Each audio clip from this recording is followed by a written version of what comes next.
The chapter today we are going to study is resource, types and development.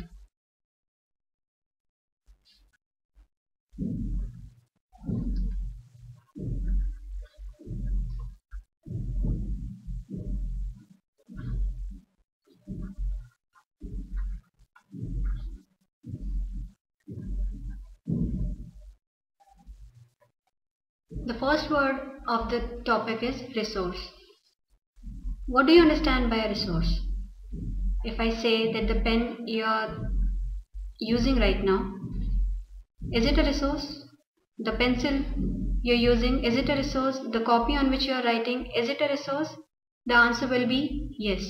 Anything and everything that can be used to satisfy human needs is a resource. Now, what makes anything a resource? The question arises in front of us, what makes anything a resource? There are 3 points that make anything, or we can say a substance, a resource, that is to make it useful. The first, utility. Now what do you understand by utility? Utility is use of that thing. If that thing, whatever we are going to consider as a resource, is useful to us, will be termed as resource. Like the example I gave, the pencil, the paper, the desk on which you are sitting, the blackboard that we are using, the television, everything you see around us which is useful to us, it has a utility, it is useful to us. That is why we can call that thing a resource.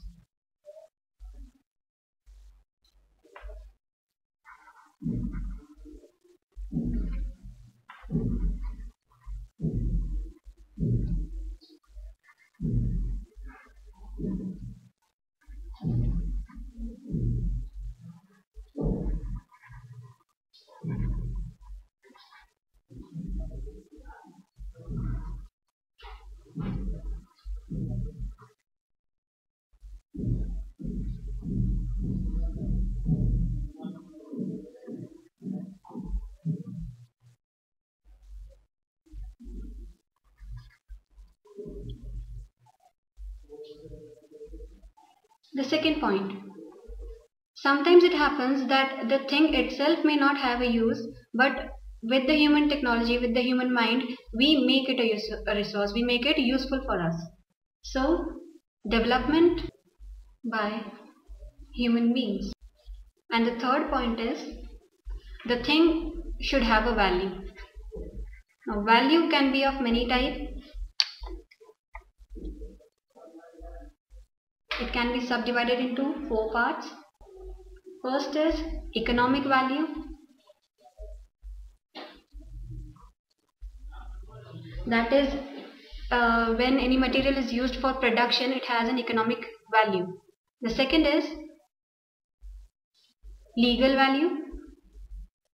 Like the air we breathe, it might be a gift of nature, it might be available to us free, but the government imposes a law that clean air is the right of a person, and if anybody makes any effect on the clean air, then that will be punishable. So legal procedures also make anything a resource. Next is aesthetic. Sometimes the nature, the beauty of it itself can be considered as a resource. So that comes in the aesthetic value. And the last one, ethical value. The areas where we find that our morals should be upward and it is not morally correct to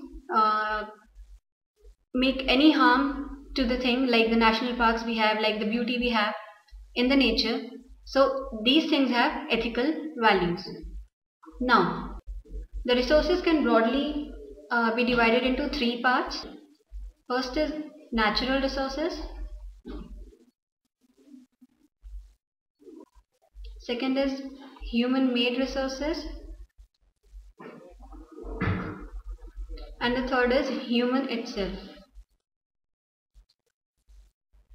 Natural resources include the gift of nature which are available to us by the nature. Human-made resources are the resources which have developed because of the human technology, which the humans have developed and made things useful. And human resource, it is the qualities of the human, the skill of an individual that makes it a resource. Now, moving onwards with further division of the resources, first we'll go with the natural resources. Resources provided to us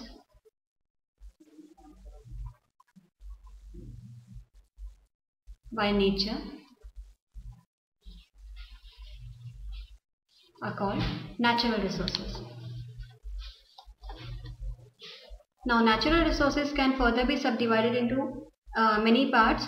The first division is on the basis of their origin.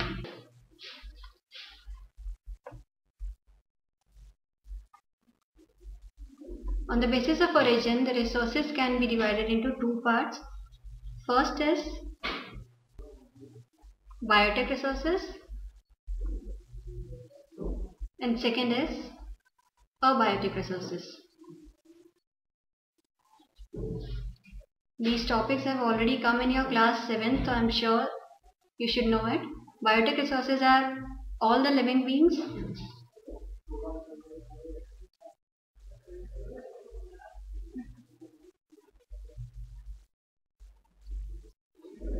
And abiotic resources all the non-living elements.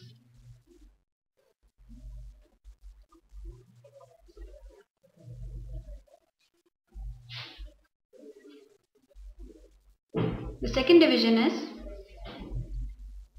on the basis of stages of development. Now here development is not कि वो कितना develop हुआ है. Development here refers to how much knowledge do we have of that resource. So the first division here is potential resources.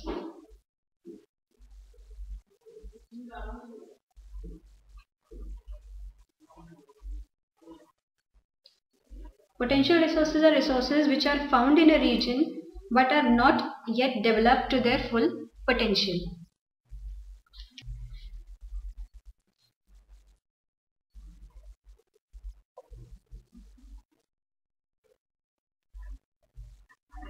We can take the example of Netherlands.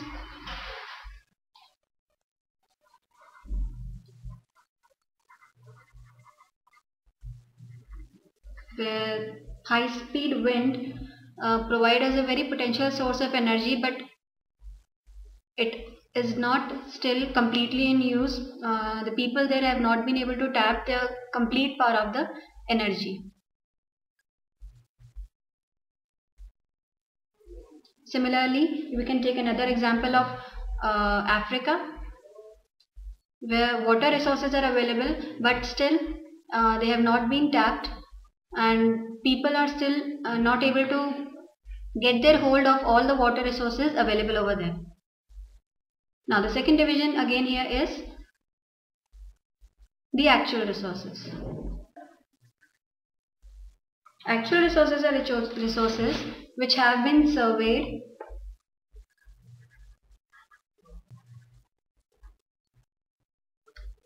quantities have been determined, technology is available and the cost involved is feasible. मतलब कि हम we have the complete knowledge of the resource, कितना है उसको tap करने में कितना हमें एनर्जी लगेगी, कॉस्ट लगेगी, and we are completely aware of about the quantity, the cost, so it makes it an actual resource. We have complete knowledge of that resource. This type of resource is called an actual resource.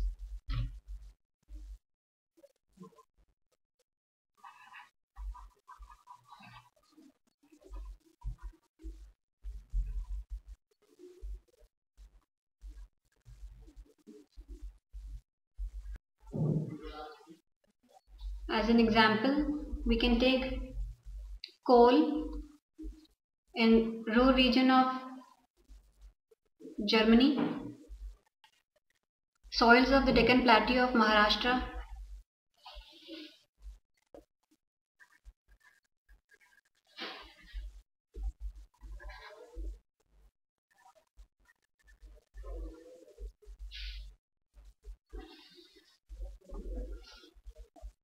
The third division here is reserved resources.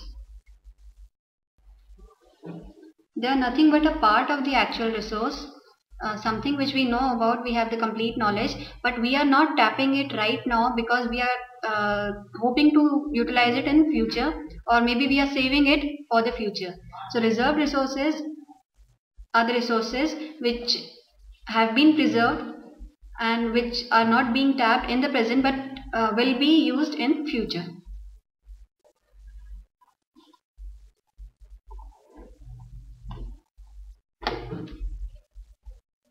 The third division here is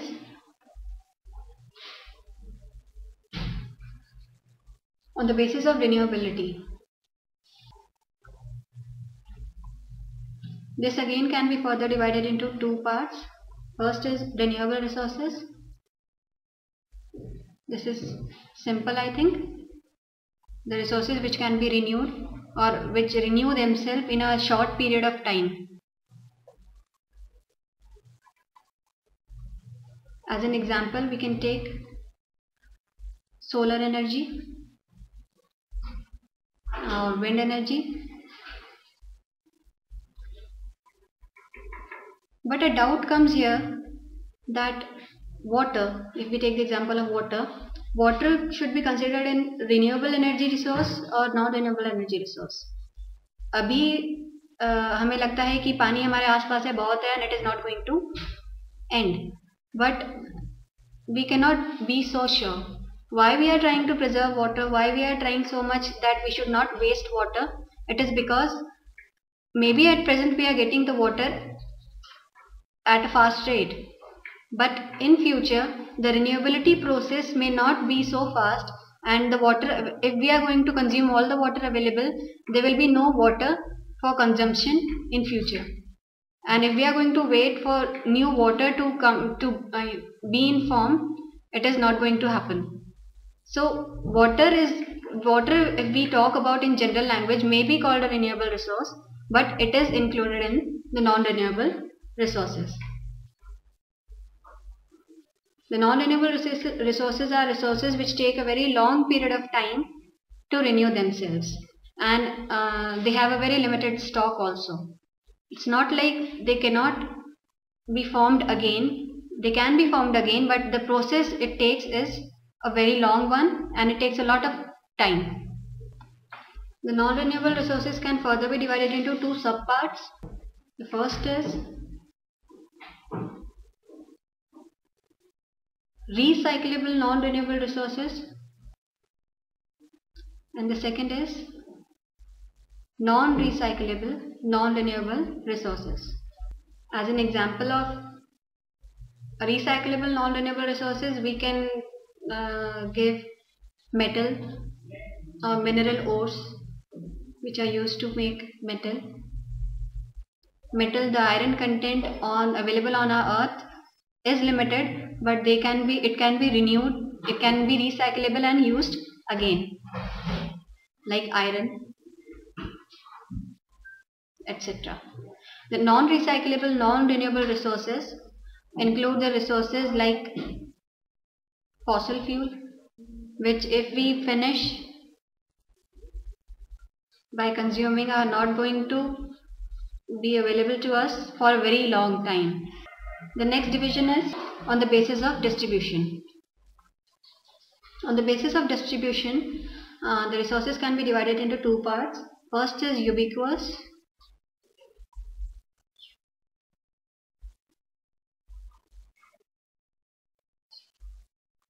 That is available everywhere, like air, water. Water may be a exception, but air, sunlight, wind, it is available everywhere.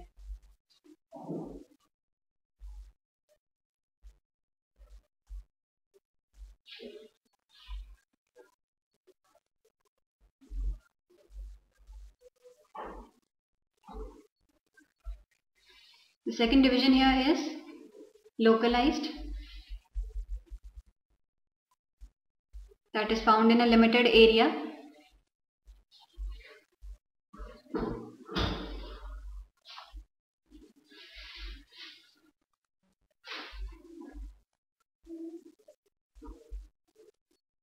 For example,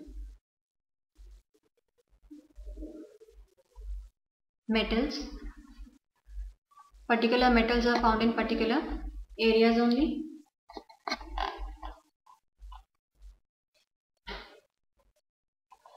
Now this concludes the natural resources. Moving on to the human resources, human made resources.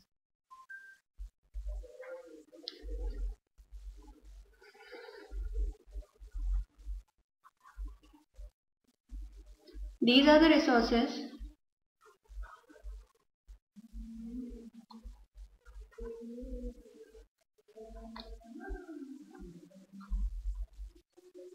which are developed by human through their skill and technology.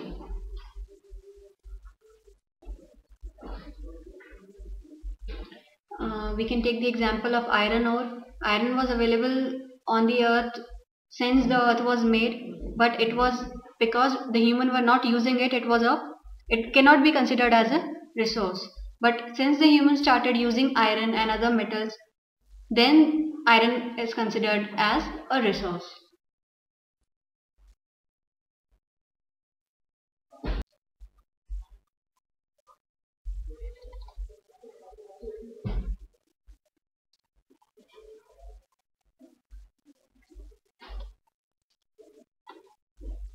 The humans have also made buildings, factories.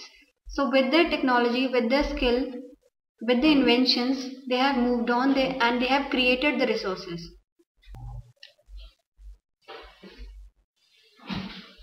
The next division here is the human resource.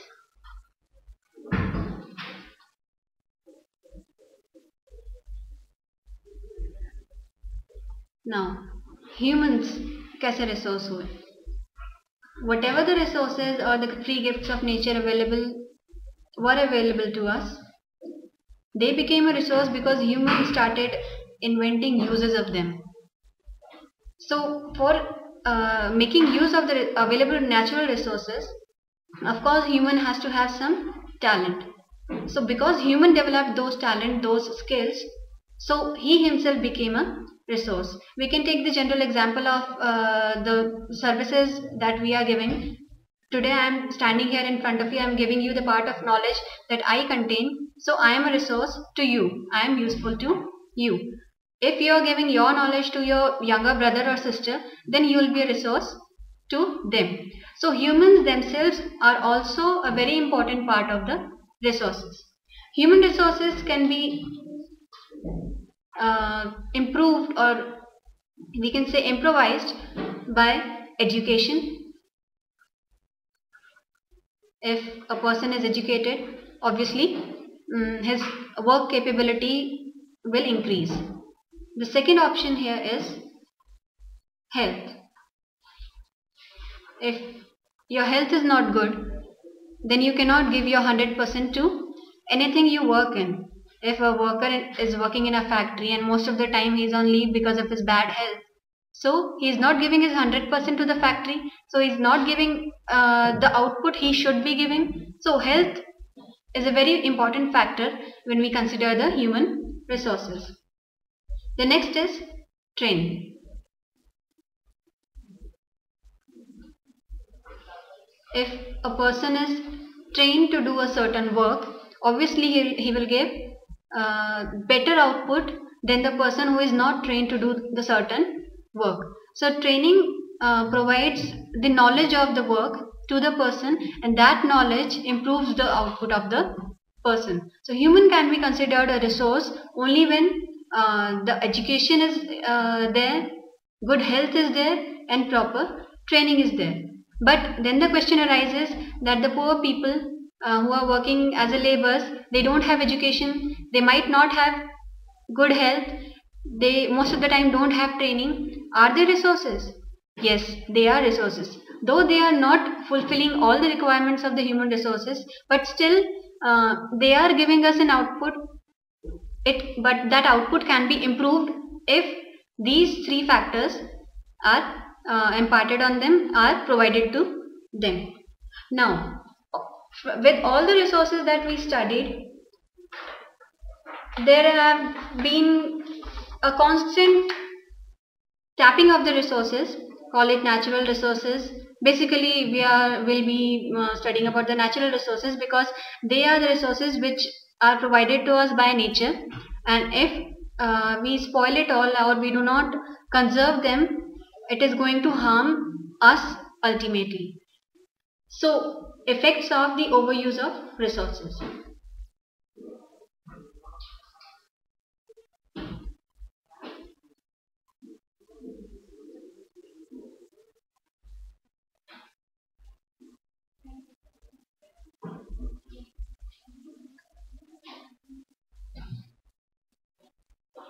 The first and most important effect, हम सबको ही पता है, pollution. Because we are tapping the fossil fuels so much, we are consuming the fossil fuels, the petroleum products, it is emitting harmful gases in the atmosphere, so it is causing air pollution. We are using a lot of land, we are using a lot of fertilizers on the land, and we are deteriorating the fertility of the land, so we are causing land pollution. The factories which we have set up as a human-made resource, we consider them in the human-made resources. The poisonous water or the excreta of the factories, human wastage, everything is disposed of in the water bodies, the rivers. So in this way we are spoiling or polluting the water bodies or water resources available to us. So overuse of any resources has given adverse effect on the nature or the atmosphere around us. Uh, with the excessive development of the human beings, we have started a lot of agriculture. It has deteriorated the soil fertility.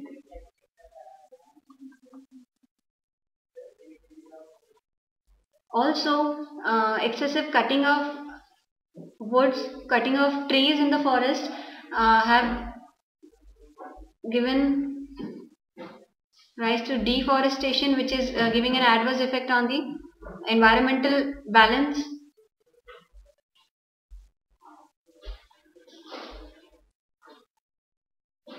And also hunting of animals.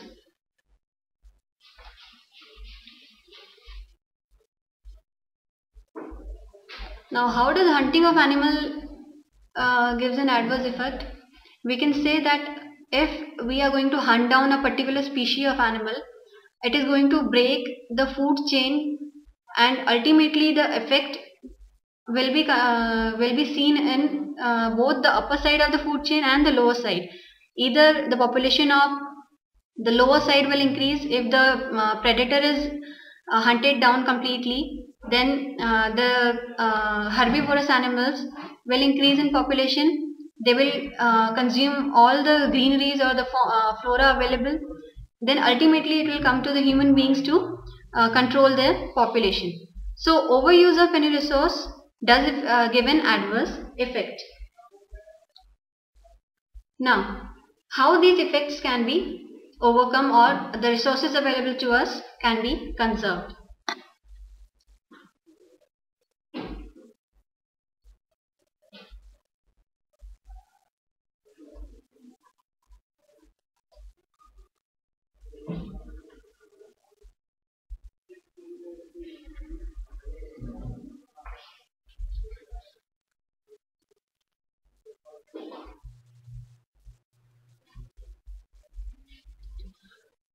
By the careful use of the available resources,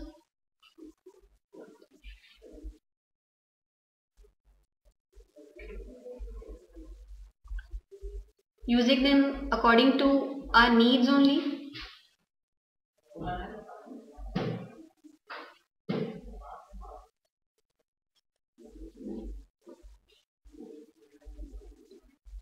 preservation of the resources, available resources, respecting what we've been gifted with by the nature,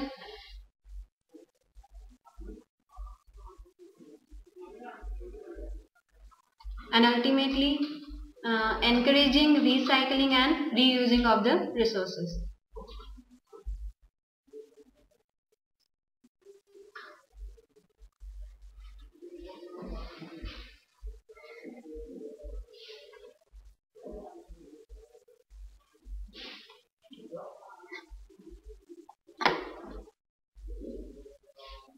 But then again a controversy comes that why should we conserve the resources if we are given the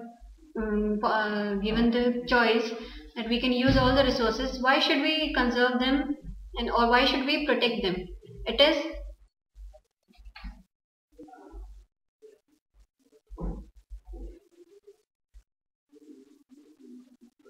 for the future need. If we are going to consume all the resources today only, we'll be left with nothing for tomorrow. And the generation that will come tomorrow is going to ask you, is going to question you that the resources were not your monopoly. Why have you consumed them all? Like you might have seen that advertisement where a child sitting in a car with his father, he asks, when the father asks, बेटा आप बड़े होके क्या बनोगे? तो बेटा reply करता है कि मैं साइकिल रिपेयर की शॉप खोलूंगा. Why? Because the present generation is going to consume all the available resources. So when the petrol will be over, there is no available petrol, then obviously everybody is going to use a bicycle to travel. So the best option there for a job will be a cycle repair shop. So what is required here is that it is not like we should stop using or consuming the resources. It is consuming them in a careful manner and encouraging the reusing or preservation of the resources. So this comes to the topic of sustainable development.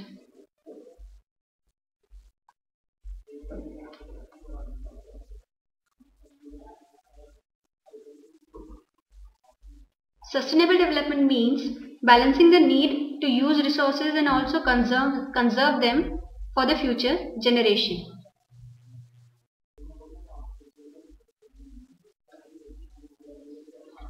This can be done by change in personal attitude and practices of the human beings towards the environment. If we are careful and if we have a positive attitude that yes, we are going to save the nature, we are not going to do any harm to the nature, then obviously the resources will be conserved and the future generation will also have an opportunity to use them like we had in our time.